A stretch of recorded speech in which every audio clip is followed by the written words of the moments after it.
Welcome to the People's Voice DC. Listen, before we get started, I just want to address one thing, and I'm going to say it with a smile to our friends who like to ride scooters on our streets. Please be careful. You guys have almost hit me on a bike and walking at least 5 times. Please be careful. Make your money, get around, do whatever you need to do. Please start obeying traffic laws. Please start obeying traffic signs. Please be safe. We are tired of our streets being terrorized morning, noon, day, and night by scooters. With that being said, welcome to the People's Voice, DC. I'd like to bring on my good friends, my co-host, Shantae High,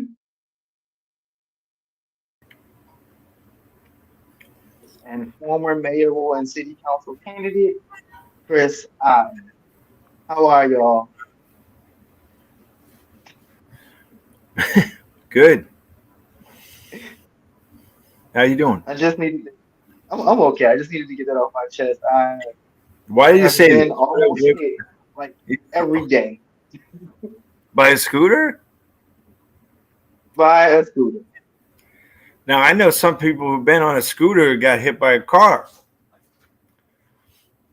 I do too, but I know situations where it's been car fault, and I know situations where scooters were doing too much and got hit by a car too.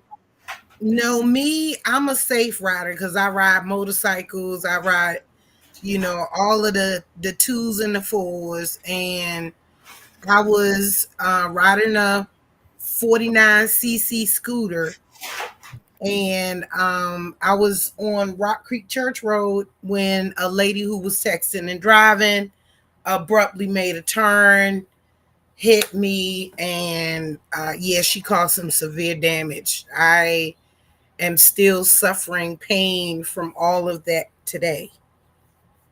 Hmm. I'm definitely sorry to hear that. And there are records, like I said, um, car drivers. I think we talked about this before. I think we definitely need to move towards making our streets more geared towards pedestrians than vehicles. But I know I anger a lot of constituents when I say that.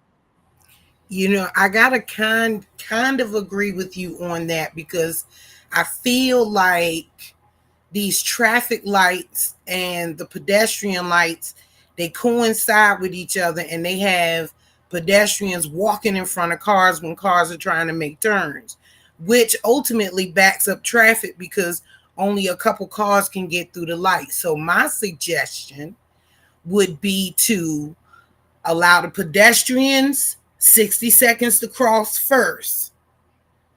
And then once those walk lights stop, turn those other lights green so that, you know, the traffic can move forward. I don't have a problem with that. I don't have a problem with that. I have to definitely, of course, really look at it and see how it works out. But on the surface, I don't have a problem with Yeah, I feel like, at all of the intersections where pedestrians need to cross, you need to just hold traffic, give everybody 60 seconds to get across their intersection. You going that way, you going that way, everybody go. And then once their time is up, you put the stop hand, and you turn the traffic lights in whichever direction to go and move the traffic along, because honestly, You know, I don't feel safe. I don't feel safe um, crossing the intersection while the light is green. Yeah, it's almost as if the pedestrians have to kind of fend off cars that want to turn.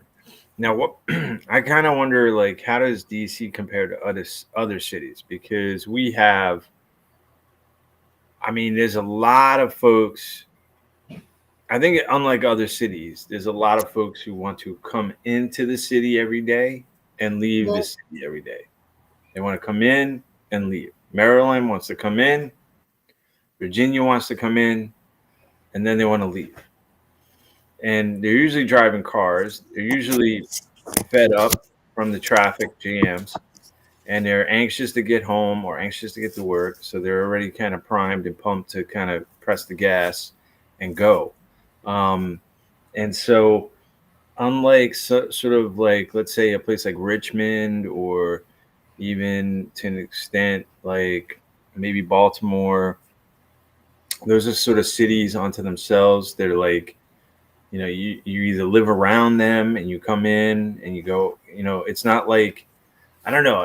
I feel like DC is just, Maryland and Virginia really needs to get in here a lot, and they're coming from, I mean, Frederick to get in here. They're coming from like Springfield or like Stafford to get into the city. And it's a heck of a commute, and I just wonder how that. Yeah, how do we make it safer for, yeah, pedestrians that are here, DC peeps, who have to kind of, who right now have to, I mean, I don't know how many times where I got to like turn and stare at a driver so they stop, mm-hmm. cross through the crosswalk, right? Yep. Oh yeah. I agree with Mr. Thomas here. It's not that simple, but I was just putting a suggestion out there that I feel the city could try to do. And I just, as a pedestrian walking with a child, I oftentimes will put myself in the way of her based on the traffic of which, intersection we may have to cross. So that if somebody comes barreling through the intersection, because a lot of people do tend to run red lights up here, um, I would take the blunt of the injuries rather than her.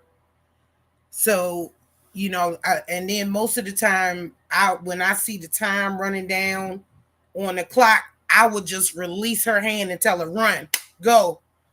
You know, I'm Me personally, I used to walk faster than what I walk now. But after being hit by that car, I sustained a concussion that gave me double vision and vertigo. I broke my left scapula, my left humerus, my right, my left scapula, my left humerus, my right femur, six ribs, and both my lungs collapsed. So, I tend to be a little paranoid now. Crossing the street, people who barrel by me on those scooters. I I just really realized that I've started this thing that when they barrel by me, I grab my leg, the one that has been injured and has the titanium rod in it. So I don't understand how folks are out here being stupid and careless on scooters. I totally agree. And let me just take a moment to remind everyone to like, to share, to comment. Um, if it's Twitter, then it's a retweet, or a quote, to comment, share, or like. Um, on our, we also have a call. You can call 202-670-9110 if you want to call in. I also saw one of my dearly, dearly beloved, LaJoy. Hello, LaJoy. How are you? Make sure if you're in Ward 8 that you go out and support my girl, LaJoy. She's running for State Board of Education. Vote for LaJoy. She definitely has my public support and endorsement. Um, moving Can right I, along. can I chime in one Yeah, second? Thank you, Teresa. Teresa. I ain't got my glasses on. Where my glasses at? Let me see. Is that Tyrena Simpson? Thank you very much. Yes, it is a blessing to survive that. Thank you. Sorry, Mike. did I miss a comment? Oh, Ty- I did miss a comment. I did. I see it now. No, I see it. It came in late. That's my cousin. Hi, cousin. I definitely thank everyone for your continued support. It definitely means a lot. So, my homie Patrice Lancaster, who is over there in Ward 8 also, and she is running for commissioner. So definitely want Miss to, if Lancaster, you let's don't do know this. about Miss Lancaster, you definitely want to learn more. We definitely actually have plans for her to join us here on the People's Voice. So you can, so Ward 8 can learn more about her. Most people already know she is the resource lady of DC. So thank you for your support. Thank you for joining on. Uh, real quickly, I just wanted us to take a moment and just shout out a beautiful, beautiful young lady. Shout Yes, out. come on, come on. I'm sorry. Let me mute myself. You don't have to mute yourself, but we definitely want to shout out Simone Biles, who becomes the most decorated Olympic gymnast in American history. What do you guys think about the Olympics so far? Oh, I've been enjoying it, man. I think my neighbor's about tired of me going, USA, USA.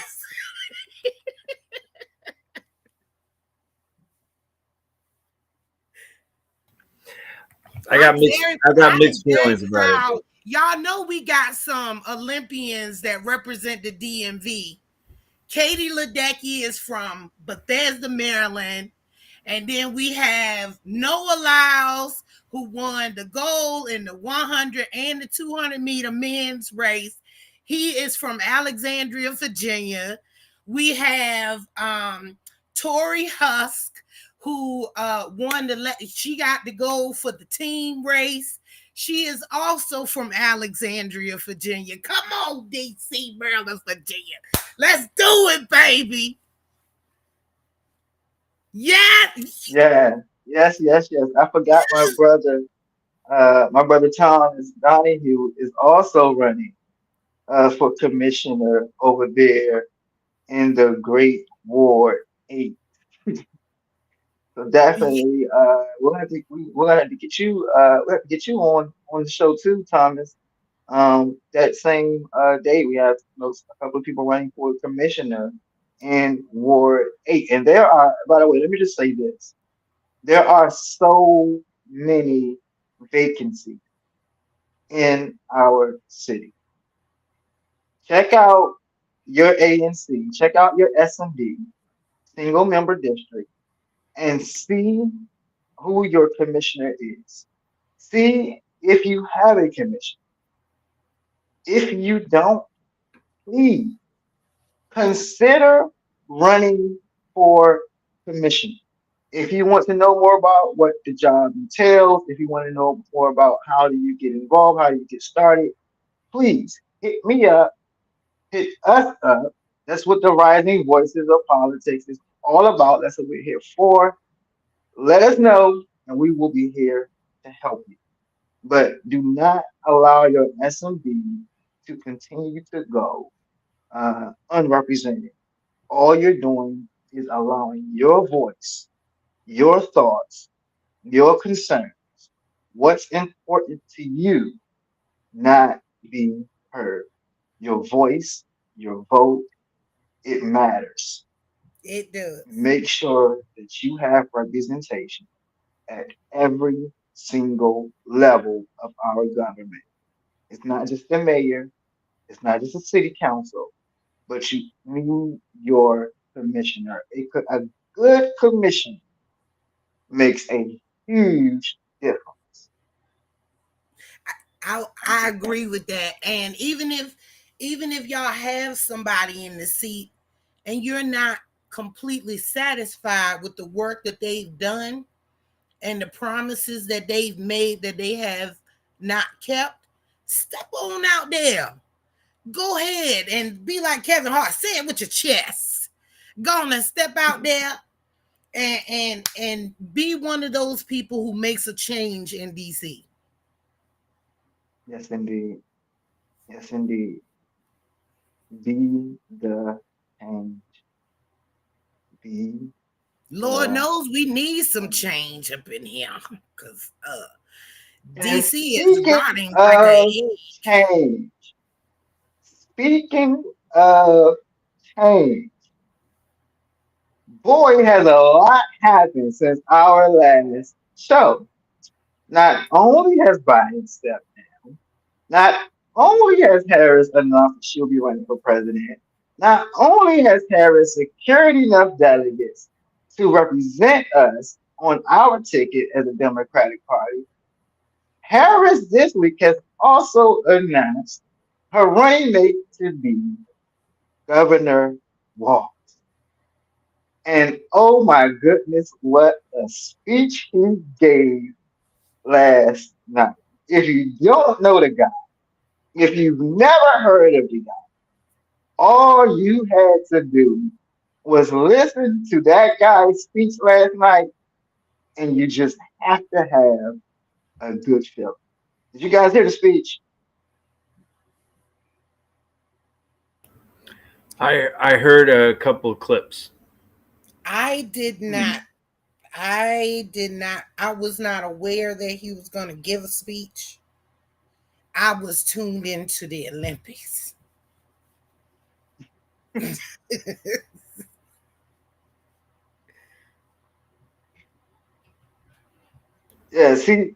Yes, he definitely called out um,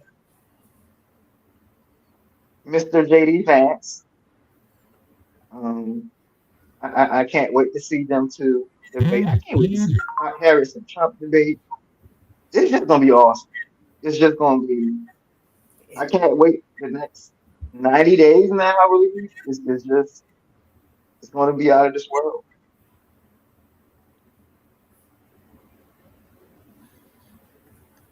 Yeah, to me, it's just normalizing genocide. I hate to be so blunt and frank about it, but I mean,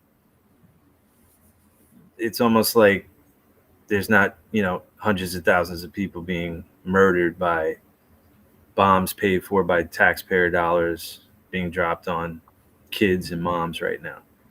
I don't really hear any of that in these speeches, and I don't hear enough about how people are living on the streets because the affordable housing ain't affordable in this country. And yeah, it's the same old. It just seems like personality politics to me. And yeah, anything is better than a criminal and sexual predator, Well, aka I will say what stuck out to me last night in the Vice President Harris's speech is, and I've been watching all of them. It's pretty much repetitive. She has the same catchy lines. Um, but usually she say affordable, affordable, affordable. But she had not said affordable housing. Yesterday in the great state of Pennsylvania, she actually said affordable housing.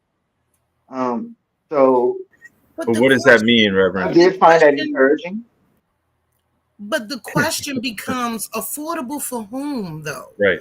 because I said that so many times when this Bowser administration first took office and she started, oh, we're going to build more affordable housing. We're going to build. No, they're building luxury housing and marketing it as affordable to the people with six-figure incomes or more. You know, there are working families in the district that don't make $20,000-$30,000 a year.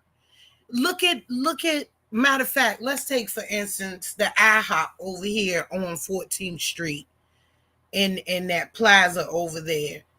You have servers and cooks and hostesses, cashiers that work in there that don't they have to work a second job just to be able to make rent.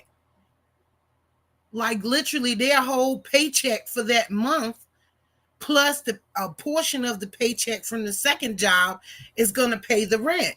When Well, I before caution us not to think that the nation has the same unique situation everybody as has a DC. unique situation.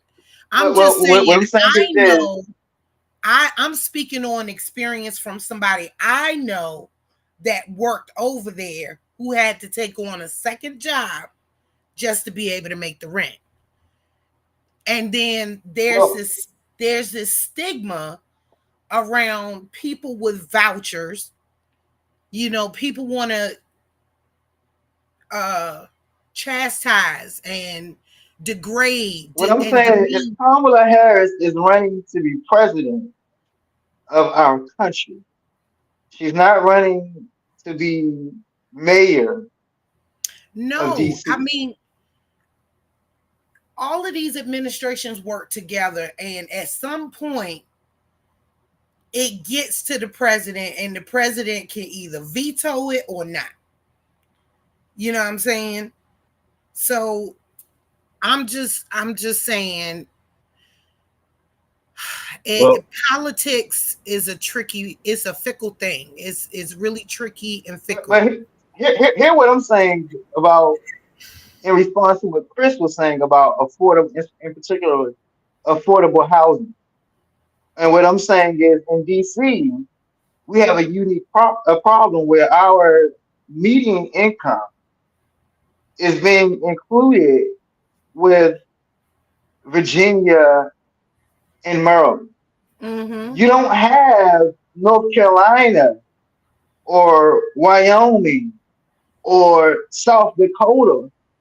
They don't have a problem with their income and everything being factored with many with surrounding states that just makes their income projection look totally higher than what it is.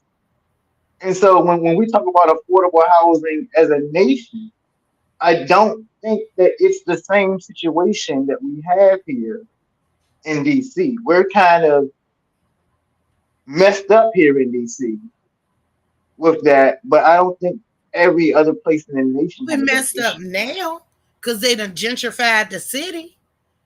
But there were rent caps here. There was deeply affordable housing where people were paying at one point 10% of their income, and then it increased to 30%. And And Kamala now, Harris has proposed rent caps. huh? Kamala Harris has proposed rent caps. yeah. So here's the thing. So okay, so the president picks who runs housing and urban development, HUD, which is federal. HUD sets Yes. these, and so that was Marcia Fudge recently, and I think she just left. And Marcia Fudge, under Biden picked Marcia Fudge. She came out and she said she might as well been Mayor Bowser. She said exactly everything Mayor Bowser says. We need to privatize the public housing.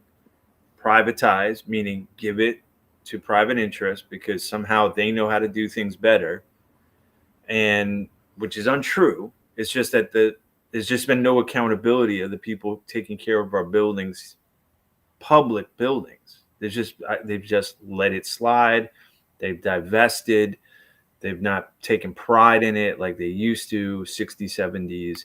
There was a lot of disinvestment in the 80s through the 90s. And then that disinvestment led to this new neoliberal, AKA Democratic and Republican position that we need to just privatize everything.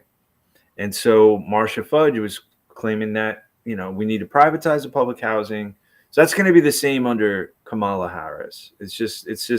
It will be a similar policy transition of the private interests know better than the public, and so they should run our stuff and take our stuff from us, and hopefully it all works out. Now, we've seen how that's worked out for the private interests serving the lowest of the low. And when I'm talking about low income, I'm talking about your minimum wage workers who are making $35,000 or less. Mm-hmm. Right? Or 35,000 in DC. It's $17.50 an hour. It's 35,000 a year. So that's like that person who works at the IHOP and or at the movie theater, or is the barista, or is on that moped slinging food or whatever. Right? It's these folks are completely out of the Democratic policy equation of who is to be served by affordable housing. But you don't think Kamala is more influenced by the left and Biden is, and will have more left policies? No, because it's very easy to persuade the sheeple by using language. Like you just now, you said, Kamala Harris, I was so impressed. She said the word affordable housing. That is a magic word, Reverend, right? I mean, we hear Bowser saying it all the time. It's like, it's a complete guise to just build more and more luxury housing. And, this trickle down paradigm where we give up our land, we give up air rights, zoning rights, so that some developer could build a bunch of luxury units, Class A studio, 1 bedrooms, and maybe we get a handful of so-called affordable housing for people making $65,000 a year. That's the paradigm right now. It's all been guised under we're building affordable housing. So how does the everyday person, unless they look at the results, the policies, stay involved in the civics of this all thing, when they're working 2 jobs or they have kids, nobody's doing more than hearing, oh, they're building affordable housing? Awesome. That's so great. I love that. And that's the extent of our political mind right now in terms of the zeitgeist, in terms of the people. They won't peel back the layers. It's not easy to peel back the layers. I mean, I'm looking at a party right now who it was said it was only going to be far left that would support reforming the Supreme Courts. Well, today, the president and the party as a whole supports reforming our Supreme Court. And I just feel like, and I'm a little younger, but I just feel like over the years, our party has gotten more and more left. And some of these things that we thought we wouldn't get to, we have been getting to. And I think that not only has the party gotten more left, but it's a direct result of, and I'm gonna say, I'm so sad to see Cori Bush lose Cori Bush lose the primary. But I just think that the left wing of our party has a lot more influence today than it's ever had, and has a lot more power than it's ever had. And I think that we can get some things done. Can I ask something here? How does a party, Mike, when you say this party's going further and further left, when I think of, I mean, Cori Bush, Jabal Bowman, these are like your left leading political Democratic operative candidates, AOC, all that. They are a fringe of this party, and in fact are now losing because APAC and these lobby groups, Israeli American lobby groups, are putting so much money into attacking these folks that you're saying are left, because they're saying please stop dropping bombs on moms and kids in Palestine. They are being pushed out of the party. So I see a party that's actually shifting further and further right. And when I think of Kamala Harris, in 2020, and I'm just getting this info. Who by the way was the first vice president to ever boycott another president coming and addressing Congress because she is opposed to war and she has made it known that she's opposed to war. No, she met with him afterwards. She just couldn't get there that night. She met with him the next day. But in 2020, during her primary run, just before she dropped out, she had collected funds from 46 billionaires, the most of any Democrat in the race. This Very is true. this is a person who cozies up very nicely with billionaires, and these are the billionaires who are the heads of these sort of corporate cabals that are basically the major power players, industries, cryptocurrency, AI, big oil, Wall Street, Hollywood. They don't. She doesn't want to be seen as a threat to any of those interests, and she'll play that line very coolly with language. And if one of those words is affordable housing, and all those people in the industry know, oh, I know what affordable means. I know who we're helping. And then all the other people go, oh, affordable housing. The sheeple, understand affordable housing like what we understand, what we think affordable housing should mean. It's a great play because who everybody knows who's they're talking to. The voters will vote for that. The big industry peeps, the donors, the developer, real estate investor class know what that means too. And so that's the thing. Like, I don't think this party's moving left at all. I think it's, if anything, it's quite right. It's quite much in the hands of the war machine, and Kamala, as a woman, as a brown woman, she's gonna be the head of this war machine that's killing mostly black and brown folks around the world. And to me, that is kind of bizarre and frightening. But maybe things will change. I don't know, but I don't see it. So I don't know how much change is going to happen. But especially if you're funded by these interests. I don't see us. I might be wrong, but I guess we can only find out over time. But I don't see us supporting Israel in the same manner. Don't I don't agree with what they're doing. I don't support what they're doing. They are our ally. I come from a different upbringing, a different background where I have friends who chose wrong paths and who did the wrong thing, but I'm there for them and I got their back. It's just hard to explain. An ally is an ally. Um,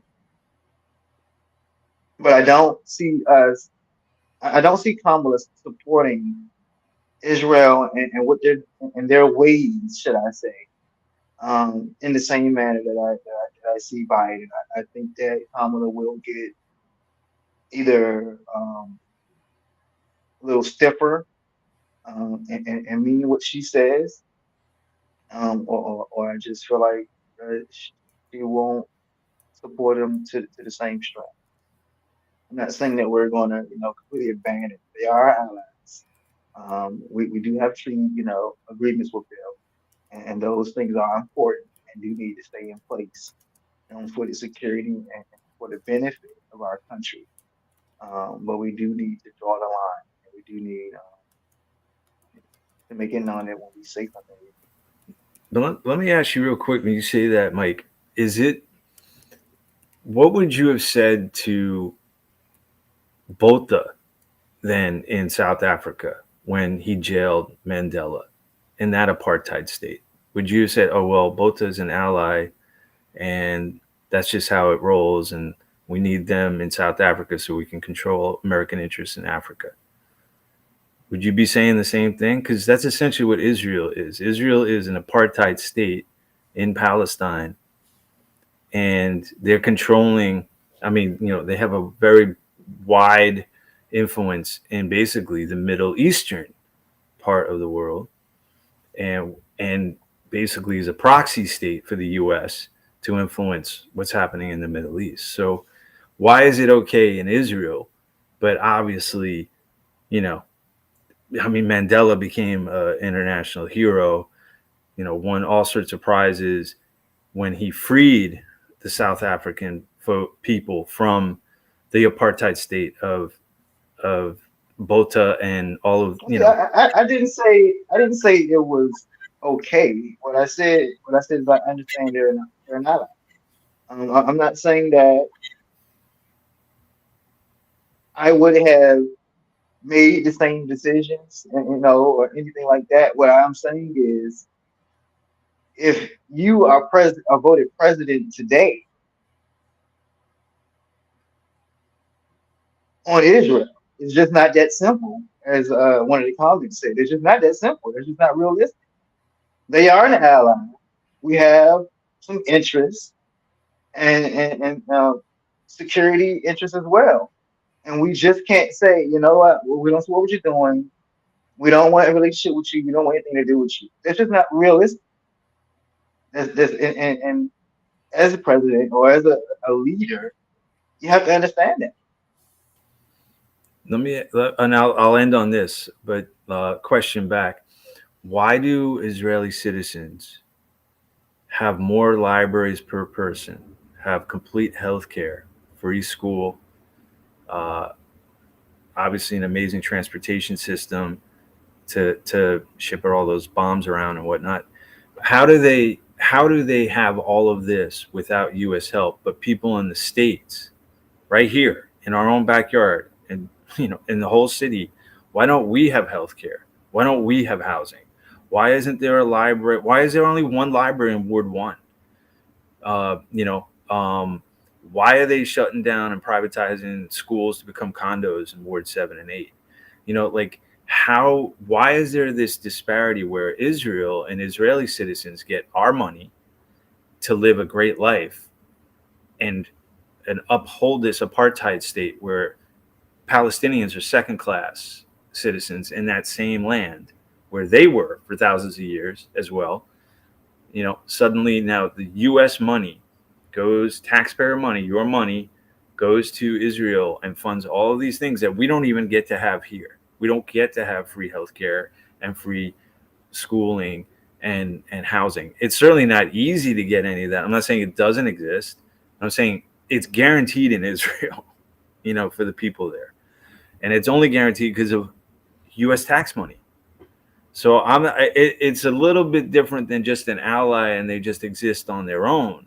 And we're there Yeah, to I'm not saying that. I'm not saying that I agree. I mean, I agree with every point you just said. It's it's it's not right. There is a disparity. Some things are not right.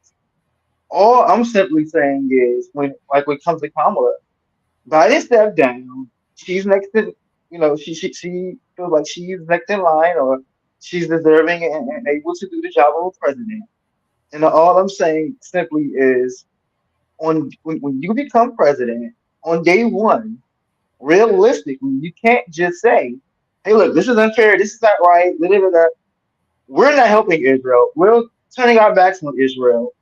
That's just not realistic. You cannot do that. maybe we just start with, hey, can you just stop killing kids? And then we'll keep funding you for your libraries. I totally. I mean, yeah, yeah. Like I said, I believe Kamala will draw some harder lines and be more stiff when it comes to certain things. Especially when it comes to innocent children and women dying in this war. And when it comes to blatant attacks, that's just everyone, even the American people, can see. Hey, look, you knew those were innocent lives there, and you still chose to release that missile or drop that bomb. So I do think that Kamala will be more stiff and more of a hardliner than Biden. I mean, I think that we even see just a few days of her campaign that Biden has had this kind of Obama, and not to shame it, but this when they go high low, we stay high approach, where we see Kamala and even her new running mate are willing to take a jab, are willing to show, listen, this is who they really are. So I do see kind of a difference in attitude.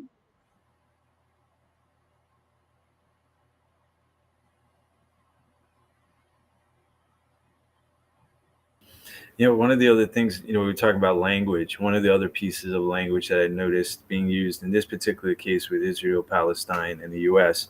is that the idea of calling it a war, right? I think it's a war crime. I don't know if it's a war. I mean, when you have people who have been basically walled in for 70 years into an area, and the food's electric, all of that is up to Israel, and they cut it off and they keep things sort of just right on the edge for all this time.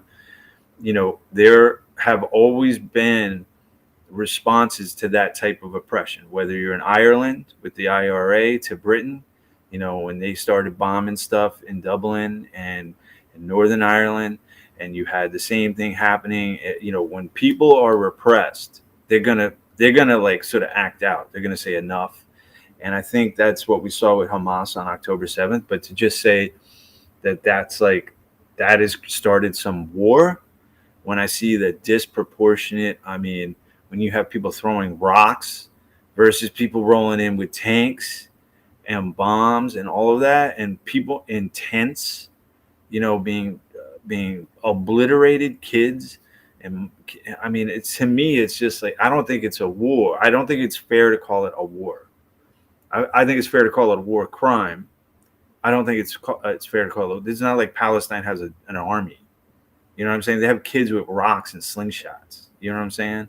So I don't know. Like, I think that's another kind of language rub, like affordable housing. It's Well, like, oh, I definitely think it's a war crime. Well, here's the thing. I think that, and I'm trying to be careful because I don't want to come off as anti-Semitic because I'm not.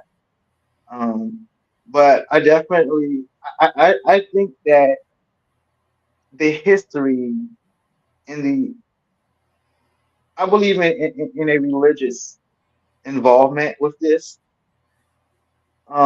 That's not being talked about. Um, I believe that there are a lot of factors that's not being talked about when it comes um, to this subject as a whole, and that we could really spend hours digging into it. Um, but at the end of the day,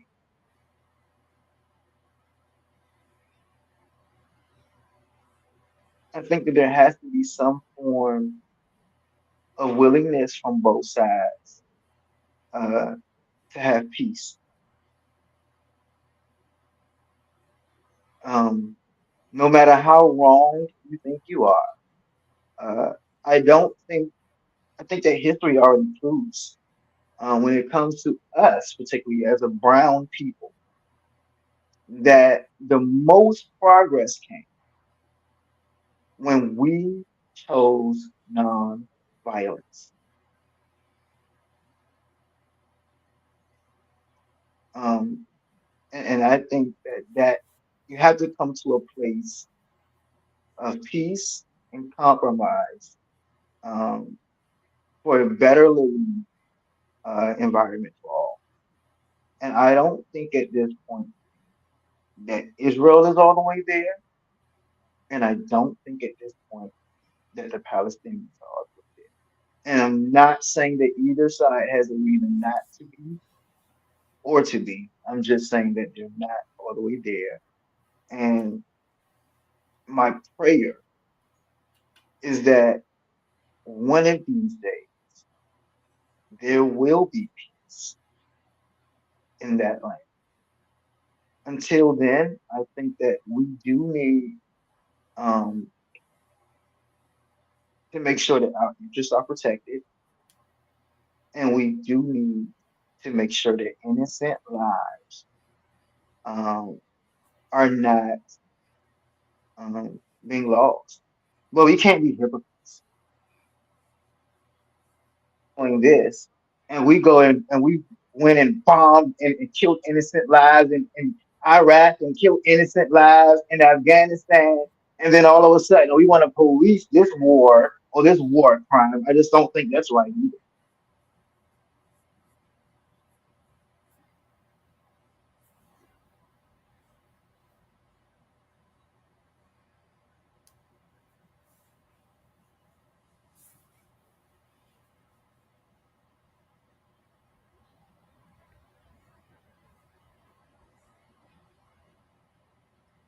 Well, I tell you what, I don't mean to change the subject, but I know what is a crime is that our 911 system is broken. And I'm People, glad you said that because this is what I wanted to play next. So hold your thought. And this is exactly what I wanted to get into really quickly. By what's known as the Office of Unified Communications. They say that 911 calls were being answered during this time. One came from an apartment here in this building, and you can hear the frustration in the voices of the first responders. We have an infant in cardiac arrest. I've made everyone aware of this multiple times here on this channel. Do we have a Engine 28 communications? Do we have a ALS unit or a paramedic that is possibly available? A few hours later, D.C. police detectives and forensic investigators arrived at 3000 Connecticut Avenue Northwest after being informed that the infant, described as being about 4 or 5 months old, had been pronounced dead. D.C. police described this as a death investigation. News 4 spoke with Dave Statter, a veteran journalist with extensive expertise in fire and EMS agencies. By my count, this is the 5th time since May 23rd that their computer system went down. One of those was the global CrowdStrike failure that impacted a lot of 911 centers and other agencies. But the 4 other times, they've never given an explanation. The district's Office of Unified Communication says calls to 911 were still being answered during the computer dispatching system outage. They did not specify how long it lasted or the time frame. The 911 call for the infant in cardiac arrest at 3000 Connecticut Avenue was made at 2:23, according to D.C. police. 2 minutes later, 2:25 p.m., this tweet from the OUC announcing technical difficulties with the computer-aided dispatching system. If you remember and recall, because of their staffing shortages, we're already in a situation when people call 911, they don't get a prompt answer. And now you get delays. And it's pretty sad in some of the things that have happened. People wait for service, and there was one today. Now, it's very important to state that there's no indication at this time that any possible delays contributed to the baby's death. There are still many, many unanswered questions. Live in Northwest, Jackie Benson, News 4. Thank you so much, Jackie. Thank you, Jackie. Thank you, Jackie. And thank you, CBS News for your amazing coverage and for that clip. Here's a no thank you. No thank you to the Office of Unified Communications, who is responsible. I'm just gonna hold it right there. I'm gonna hold it right there. Because let me just say this. Tonight on this show, we're supposed to have a guest. The guest that we were supposed to have ran for council. Villarreal VJ Johnson. And when I brought attention to the failures of OUC and our 911 system, I made a post on social media. His response was, "This is an ignorant an empathetic host.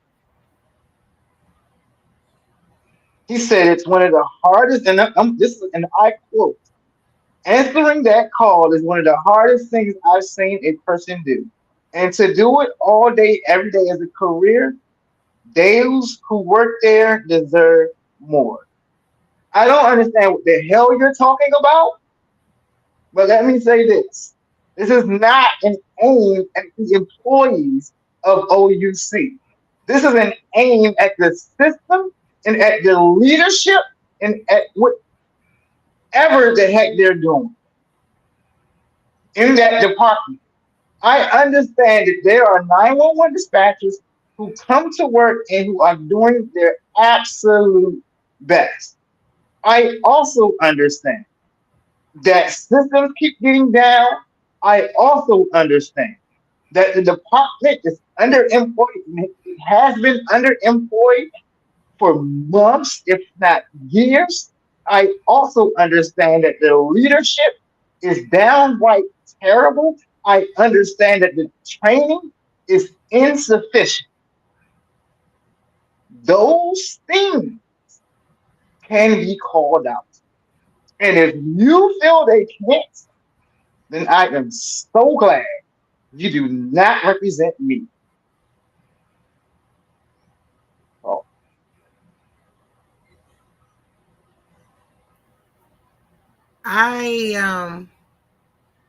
I've been traumatized by the 911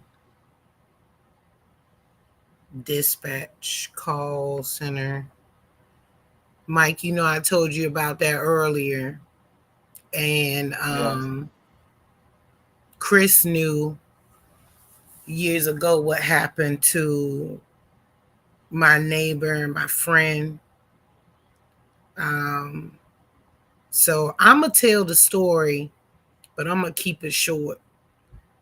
So April 11th, 2021, I was on the phone with my friend Sherry.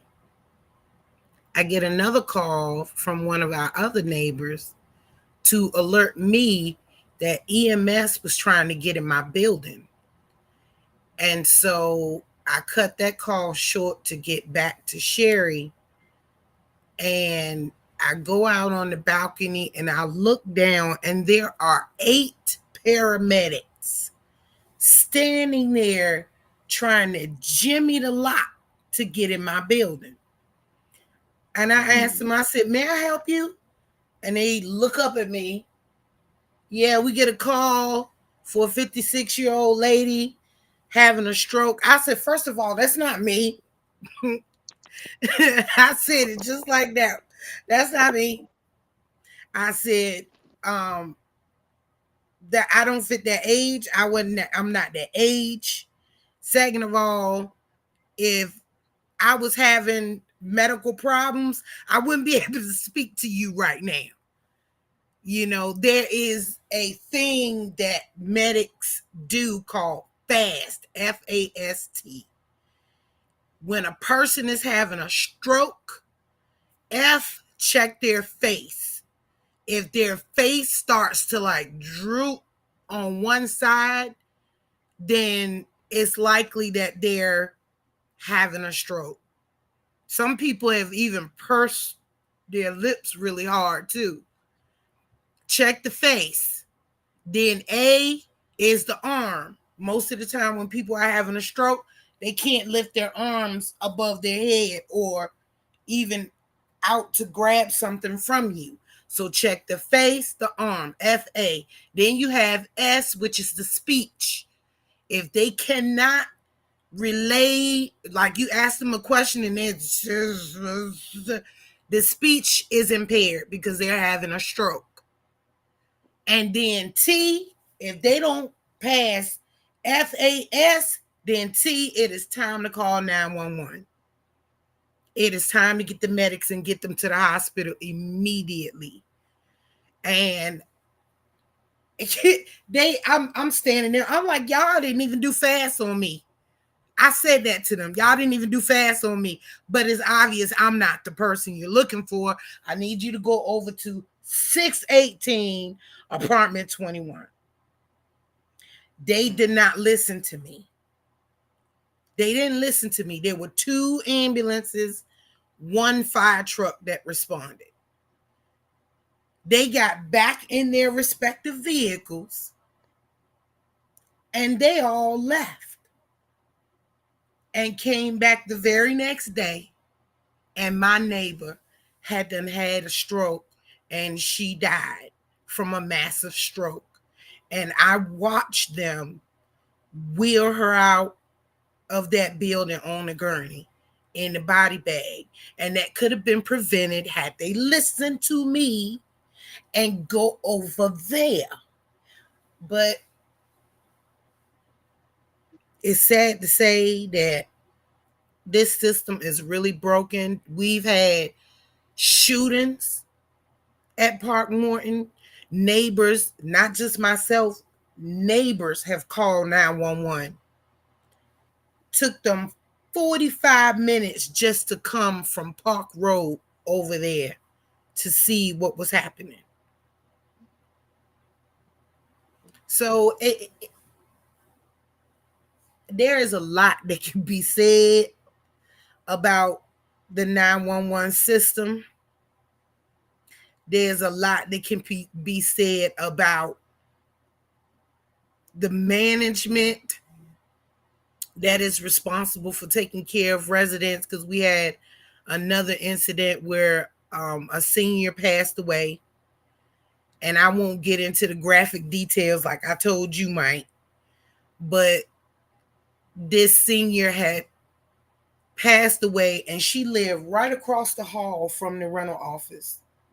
And by the time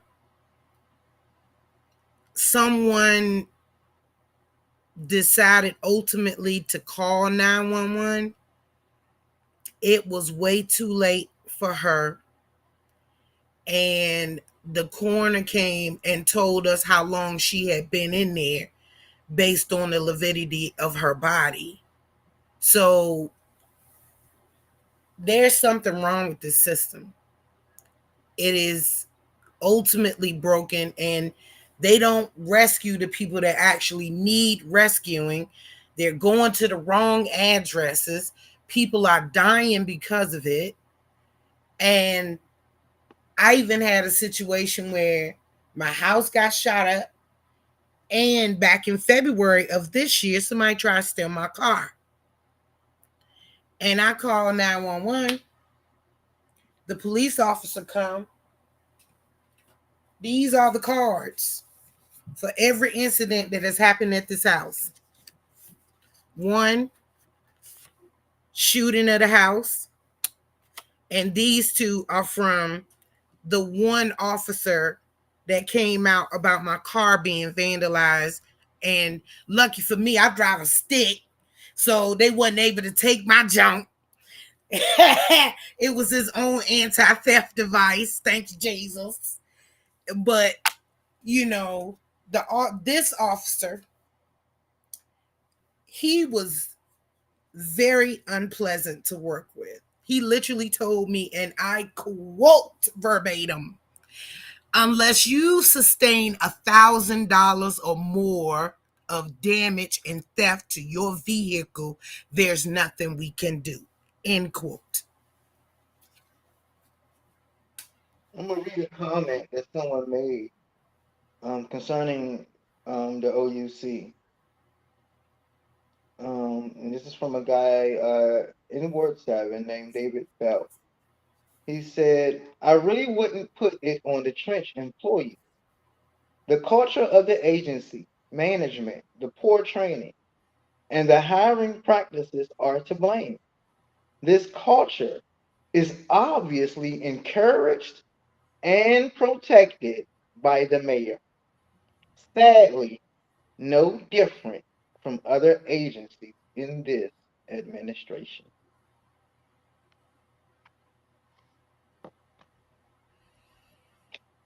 We have to do something, and it's clear as day that our mayor won't. Either we're going to have to apply some pressure as a people come together and demand change, or we have to start making a statement and bringing about change beginning at the polls. This upcoming election is our presidential election.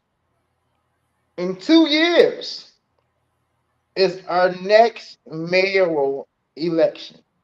And I pray that we have a much higher participation than what we've been having.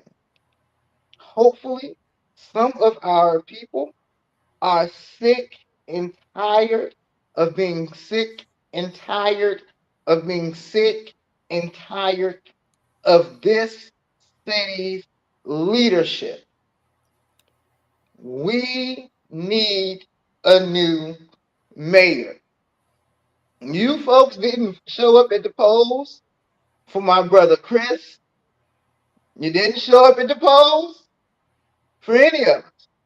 But I pray I did. that DC shows up like never before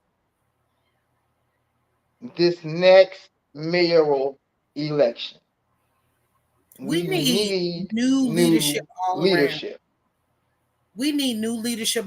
It's time that a lot of those council people that have been sitting there for decades upon decades to be voted out and let some new leadership come in and start steering the ship. But one thing about it, though, I always encourage people to think like this. I like to use a lot of analogies and euphemisms to get people to understand where I'm coming from. So, although we need new leadership, we got to make sure everybody is on board and not drilling holes in the ship, if you get what I'm saying. Mm-hmm. So we need everybody doing their part to row the boat, put up sails, man the helms and the starboard and the bow and everything like that. And so that's what we need to do.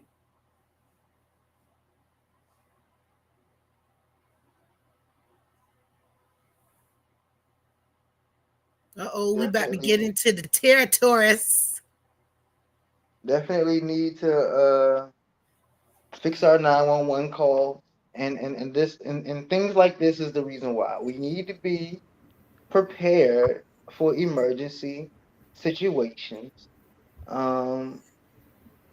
such as these storms, which might be touching down tonight. This is a map of how our precipitation is supposed to be looking over the next 30 minutes. This is how it's supposed to look. This is the country. I mean, should I say the East Coast? We got to be ready. And our 911 system needs to be up and running for situations just like this. Mm-hmm. We need to be prepared. Yes, I'm we not do. playing with Yes, Chris. we do. And Q, Miss High. Hello. I am your emergency preparedness reviewer, and I am going to teach you how to get ready for these storms. So my business is named High Alert Emergency Preparedness. You can find me on Google. I am an LLC. My acronym is HAER PREP.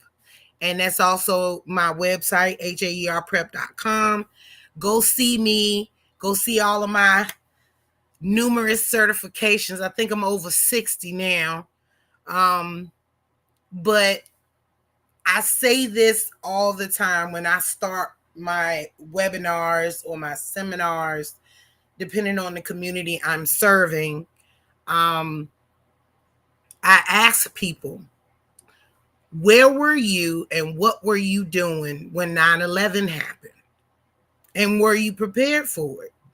And many of the people have the same exact answer. No, I wasn't prepared. We were stuck so and so and so, and we didn't have any food, we didn't have any water, we didn't have blah da da da da. And they're looking at me and I'm sitting there smiling like, oh, what a shame. That was a shame. But inside, I'm happy because this is my opportunity to teach you how to do that. So please contact my business. Learn how and what you need to get ready for these storms, because DC floods more often than not. And if you're a homeowner and your house gets flooded, what are you to do? What is your exit plan? If you don't own a car or any kind of transportation to get out, what's your strategy? You have to know these things, or else you're going to be, let's go back to 2005 when Hurricane Katrina hit Louisiana. A lot of the folks, they're so used to the hurricanes, they just, it'll blow over, but then it didn't. And things got much worse. And then people were stranded on their rooftops, waiting for people to come and save them, up there for a week. No clean water, no food, no kind of umbrella or shelter to keep the sun from beating down on their heads. So these are all the things you think about when it comes to natural disasters, technological disasters. What are you going to do if your computer goes down, if we get hit with an EMP and all the electronics stop? What are you going to do? How are you going to survive? Then you have to look at the intentional disasters. Those are man-made disasters like January 6th, the insurrection that happened on our Capitol. That could have easily spilled out into the streets of Northwest. Part of it spilled over into Southeast. I was told by people who live on that side that some of them were down there. What are you going to do if they come to your house? Are you prepared? Are you prepared to protect your home and your family?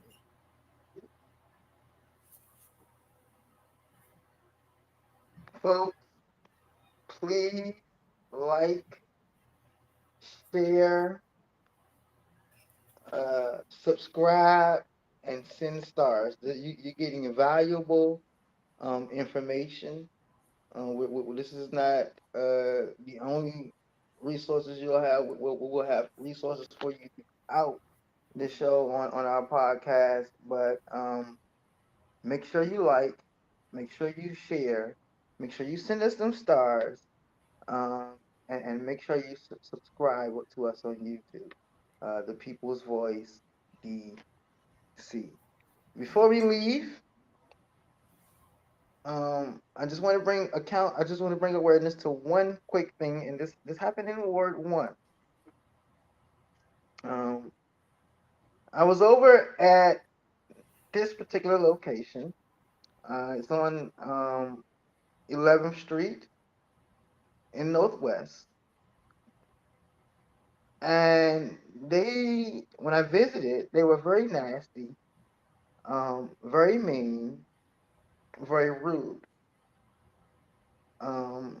which I found odd, being as though I looked around and I saw all kinds of mice running around and big giant water bugs crawling on the wall. So once I saw those things, I kindly just said, never mind, I'm not eating here. But I was sure to take pictures and to note the treatment that I got. Oh As a man, result, don't. Oh, the Oh, inspector, that's on there? That's on them? the inspector Oh, came out. Um, we saw the same thing together, and right there on the spot, that establishment was closed until Oh, further notice. I believe, and I want people to see my face. I believe in small business. I believe in minority owned business. But do not come to my city and treat us any kind of way. We deserve for you to be clean. We deserve for our food to be clean. And we deserve to be treated like human beings. We're not beneath you. We don't owe you anything. As a matter of fact, we are your customers. You owe us, and you are serving us. People, if you see something, as my great friend Trayon White says, do something. Take pictures, report it, call your inspectors, and get these establishments clean. We deserve better in our city. There's no reason why one part of our city, there's a life expectancy plus 20 years, but another part of our city, the life expectancy isn't. We want equal treatment everywhere, and we won't settle for less. Before I close, anyone else need anything to say? Will you come to 18th Street in Adams Morgan? I'm telling you, honeymoon chicken needs an inspection too. No, don't say honeymoon chicken. I keep looking at that. Y'all know how I feel about chicken, and every time I Honeymoon ride past chicken there, I got say I got to try breasts that big as my honeymoon chicken. forearm. Yes.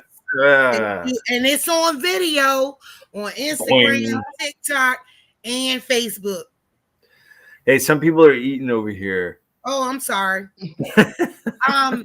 Follow High Alert Emergency Preparedness on Facebook at facebook.com/High Alert Prep.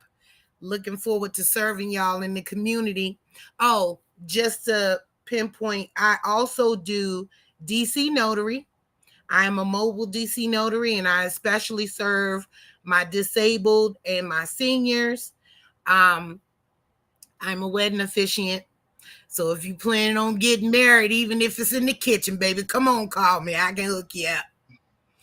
And I am also an EOL, which stands for End of Life Care Doula.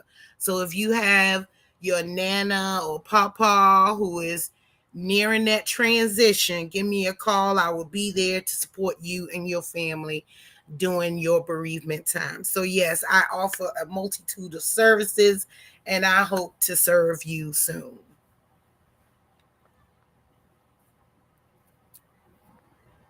Listen, right now, there is the fight for America. Prosecutor, make sure that you get out and we rock this vote. We cannot allow the felon to win. You gotta send me that picture, man.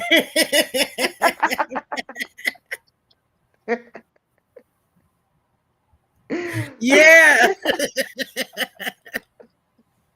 On that note, listen, we won't be back next week, but we'll see you in 2 weeks. And we're going to have a great show. We're going to have more than one guest.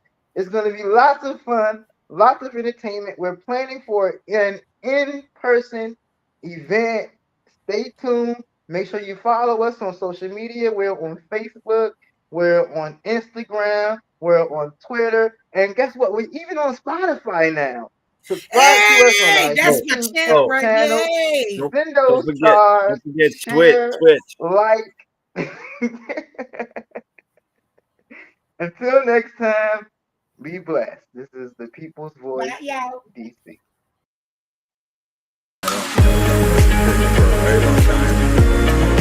And there's no money